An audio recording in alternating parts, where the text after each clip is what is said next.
Hey everyone, and welcome to this explainer. Today we're diving straight into a quiet but absolutely serious internal disconnect that's brewing right now at the highest levels of power in Washington. It's a dynamic that goes to the very heart of how modern wars are understood, how they're managed, and honestly how they can rapidly escalate if the people at the top aren't all looking at the exact same set of facts. So, here's the massive question we really need to tackle today based on recent reporting. Is Donald Trump actually being told the full, unfiltered reality of this 8-week conflict behind closed doors, or is the data being smoothed over? Section 1. The public military narrative. Let's get right into it. If you've been watching the press briefings, the official story is incredibly confident. Defense Secretary Pete Hegseth and senior military officials have repeatedly painted a really optimistic picture. They insist the U.S. military has delivered this strong, highly effective performance. Publicly, the Pentagon is maintaining that Iran's Air Force, its Navy, and defensive systems have taken massive damage. And on top of that, they're projecting total assurance that U.S. weapons stockpiles remain strong, basically signaling to the world that America is ready to keep this fight going without missing a beat. Which brings us to Section 2. Doubts behind closed doors.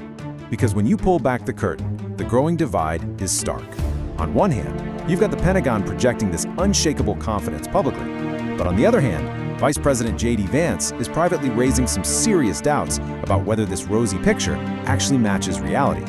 He's reportedly asking the tough questions, like, is the situation being described to the president fully accurate, or is it being presented through rose-colored glasses? To really understand this skepticism, we have to look at what exactly is bothering the vice president. Vance is zeroed in on two critical areas where the public claims might just not match the reality on the ground. Number one, he wants to know the actual verified damage inflicted on Iran's military. And number two, he is heavily questioning the true state of U.S. military resources, specifically our munition stockpiles. All right, Section 3, assessing the military reality. While public statements are claiming severe damage, internal U.S. assessments suggest a much more complicated situation. Get this, estimates indicate that Iran actually still retains roughly 2/3 of its air force, along with a lot of its missile launching capability. Think about that for a second. After 8 weeks of intense combat, leaving your adversary with 2/3 of their air power totally intact, that means the fundamental threat is far, far from eliminated. And here's why that matters so much. That remaining power isn't just some theoretical threat. It carries massive, real-world economic consequences. Iran has maintained the ability to disrupt critical global shipping routes, especially the Strait of Hormuz. Because this is such a vital corridor for the global oil supply, an intact Iranian military means they hold a major economic lever, one that could literally send shockwaves through the global market at a moment's notice. Now let's look at the other side of the equation, American readiness. When we look at Vance's second concern regarding resources, it's pretty alarming. Analysts from the Center for Strategic and International Studies estimate the U.S. has already burned through more than 50% of its reserves of certain key munitions, more than half, in just 8 weeks. And this isn't just some boring logistical headache. It is a massive strategic vulnerability. Vance is reportedly warning that depleted stockpiles leave the U.S. incredibly exposed if another crisis erupts at the same time. If we're already running low on key munitions, what happens if tensions suddenly boil over with China, or Russia, or North Korea? It's the compounding nature of these global threats that has the vice president demanding a much closer look at our true operational capacity. Moving on to Section 4, shaping the president's information. This gets us into a fascinating and honestly pretty sensitive, systemic issue in Washington. How does intel actually make its way to the Oval Office?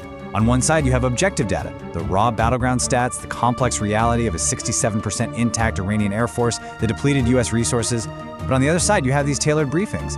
Some officials believe the Pentagon's really positive tone isn't an outright lie, but more of a carefully crafted briefing strategy designed to align with how President Trump prefers to receive his info, right down to timing the deliveries around his media habits. Which leads directly to this quote, is the messaging shaped by facts or by what leaders want to hear? Honestly, that right there is the thematic anchor of this entire explainer. It's a question as old as warfare itself, but in the middle of an active, highly volatile conflict, shaping information to please a leader rather than inform them, that dramatically elevates the stakes. You just can't strategize effectively if the maps you're looking at are painted over to look prettier than they really are.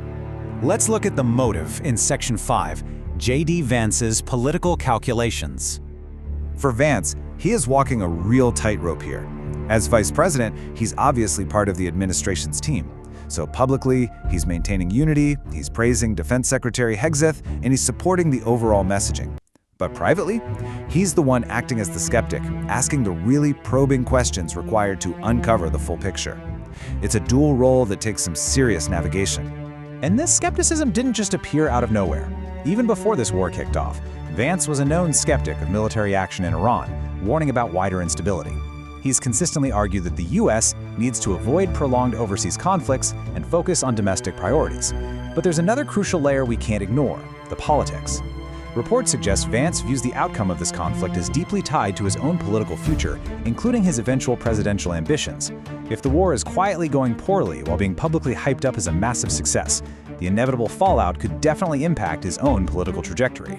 Which lands us at Section 6, the fragile ceasefire ahead. So where does that leave us right now?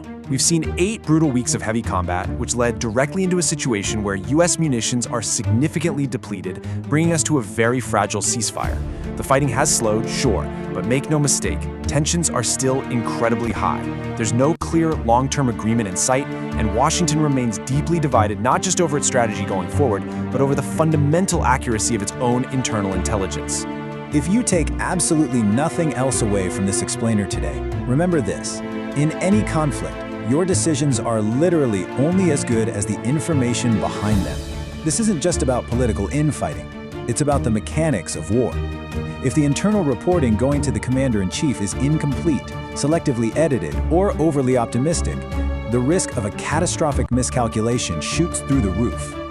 As this subtle but absolutely critical internal check by the Vice President continues to unfold behind the scenes, I want to leave you with this final thought to chew on. If the data flowing to the top is flawed, tailored, or filtered, does the United States truly grasp the reality of the war it's currently fighting? It's a question that could very well determine global stability in the coming years. Thanks so much for joining me for this explainer, and keep questioning the narrative.